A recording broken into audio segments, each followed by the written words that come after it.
What up, people? It's MediaShinobi, and here we are to review Avatar: The Last Airbender Book 2 Earth. Let's... Book 2. Continuation of Book 1 and 1. I'm gonna state right now that this was my favorite book out of all three. Simply because of the consistency and, yeah, literal flow of the entire book, because... Not saying everything's bad. Just... No, I'm not saying that. Don't get me wrong. Don't take it out of context. Take it out of context right now.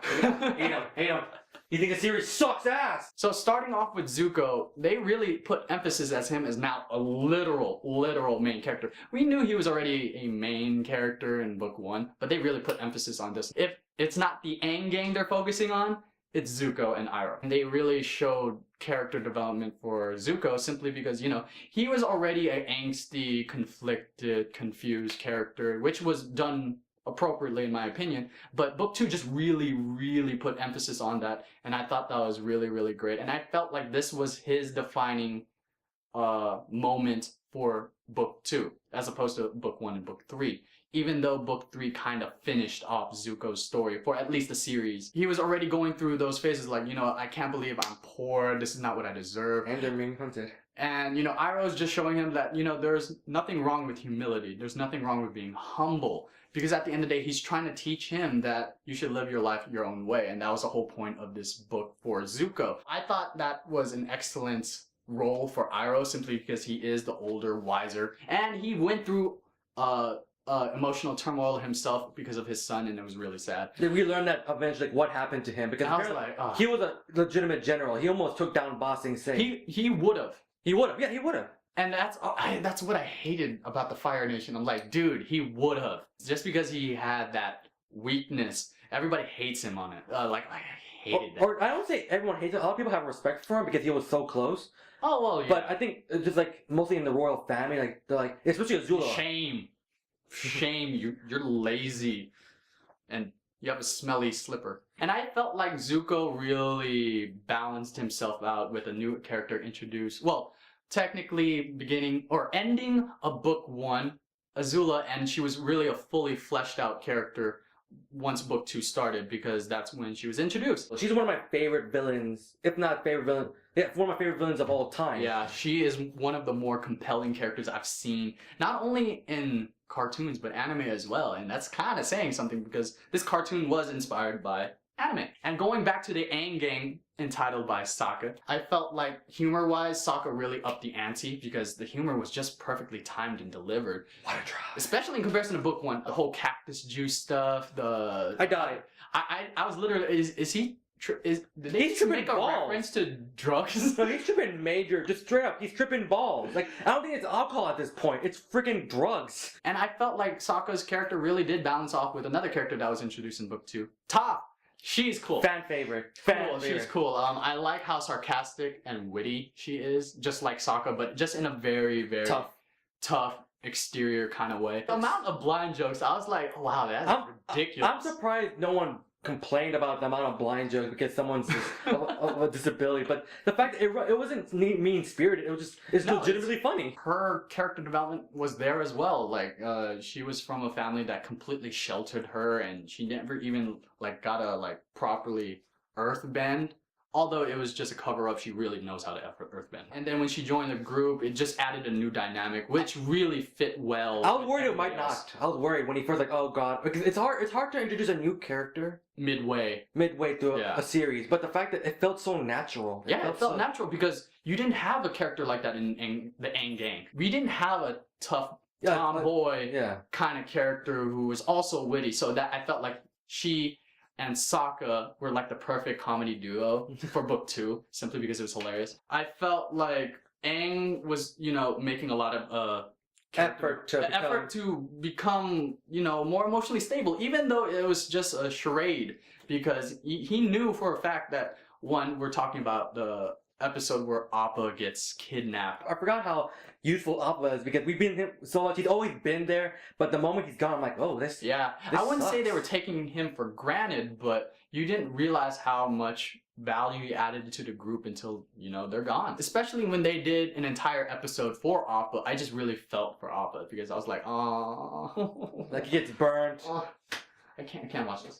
Firebender caught you, and then you're in a circus. You got in a fight with a porcupine pig. A porcupine. yeah. Porcupine. Oh god, I'm such a nerd with this show. I know the freaking animals' The names. animals, on a side note, it's hilarious. I also like the thing that was like, oh, meet my bear. Oh, a platypus bear. No, Porcupine bear? no, just bear. This place is freaking weird. They put so much emphasis on the creativity of the animals, and then they just introduce like literally a normal animal to our standards, and like, oh, a bear. What the hell is a bear? Just bear. And I love that. It's like it wasn't like in your face like no, just No, it was subtle.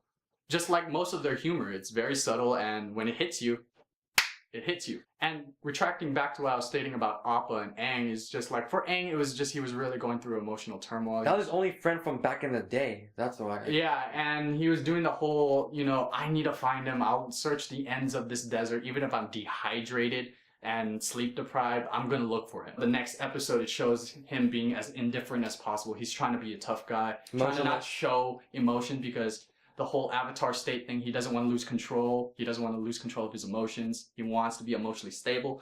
I thought that was pretty good for his character development. I didn't expect that from I don't know why, but I didn't expect him to do like the whole emotionless thing. I don't know why. I just didn't expect that. But when it did, I'm like, I should have expected it because that was something that anyone would do if they had that kind of power, and if that power were to be unleashed. Exactly, because people don't want to show that vulnerable state. And then putting that off aside, just for a little bit, because we'll touch that again later.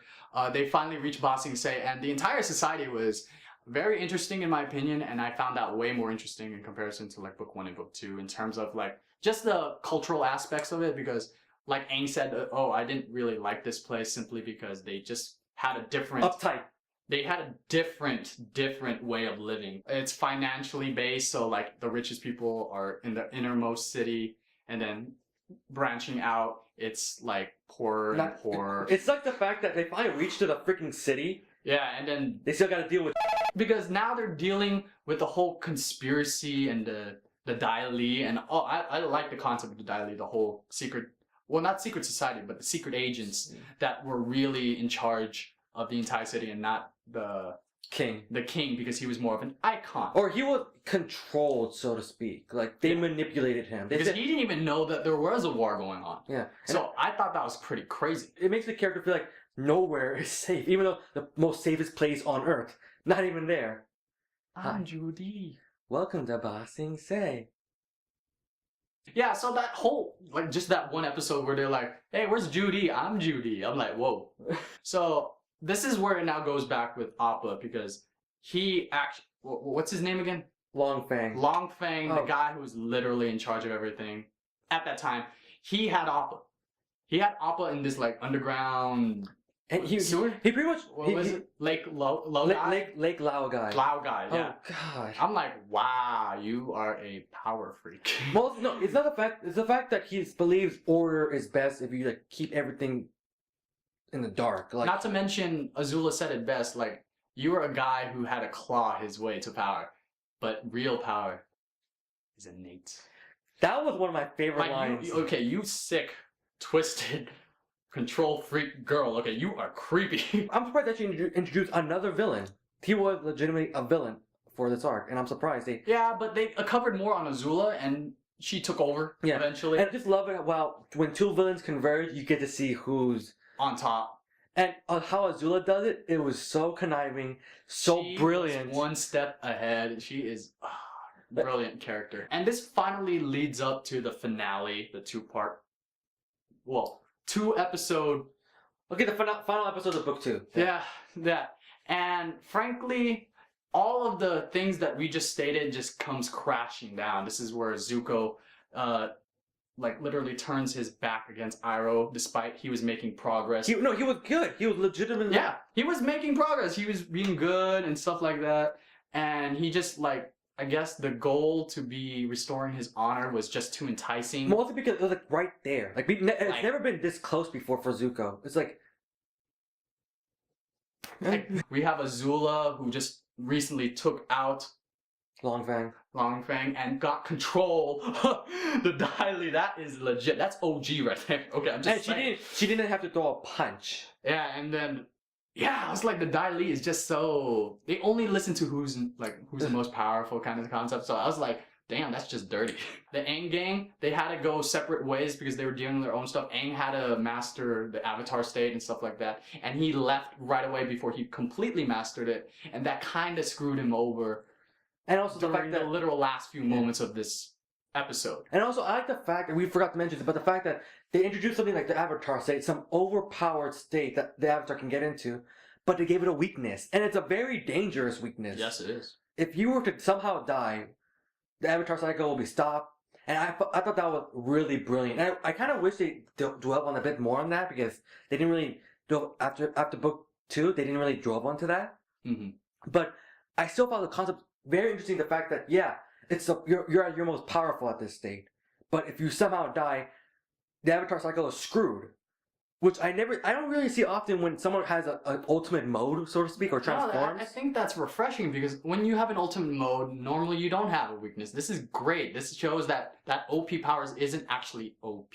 Yeah. In fact, that weakness, like you stated, is very, very, very, almost very dangerous. We get it. Yeah, like Jan said, it almost ended up very badly at the end when. Yes, because Aang would have died if it wasn't for Katara saving up that special water jutsu. What series over? Like series over. Final win. But how did you feel about Zuko's betrayal again? I felt like Zuko's betrayal, as much as I disagreed with it so much. The execution of it was great, and that's why I stated that for Zuko, this was his greatest, not moment, because this was an entire book. This was his time to shine as a character, and I thought that he really fleshed it out well. Even after the battle, he's like thinking, like, did I make the right choice? Did I? Like Dum dum dum. Dumb. At the time, I was wondering, like, where is he gonna go with this, Zuko? At the time, when I didn't know about, other episodes. And that's what I really liked about it. It made me keep guessing. I'm like, is he too far gone? Is he unsalvageable? Or if he does reform, will it be believable? That's what I really liked about it. And again, how Azula just like, she kept her word, but God, she put him on a spot. But no offense, like, can you trust her? Can you trust her? She really lightning bolts you in the back. And that's pretty much all I could think of that really stuck out for me for this book, if anything. Like I stated, this was my favorite book. And rating-wise for this book, I would give it a 9. So in terms of last thoughts, obviously book 3 comes afterwards, and we're going to be reviewing that quite soon as well. And yeah, after we're finished with this 3-part review series, we are going to definitely review Legend of Korra Book 2. When it comes out, eventually. September... What was the date again? 13. But yeah, by the way, I'm curious, what are your favorite books? Like, I'm still debating between book 2 and book 3, which one is my favorite. But what are they? Did you guys choose is your favorite? And if you want to say book 1, sure, go ahead. I hate you. I didn't say anything. I was giving a peace sign. Oh, shut up. Okay, so that's all we gotta say. This is MediaShinobi saying out. Peace in the streets. And now, here's a brief commentary by Chris. M. Night Shyamalan, I heard you want to make a sequel to your last Airbender movie, and for that, I will say, don't you dare make another one, you piece of shit!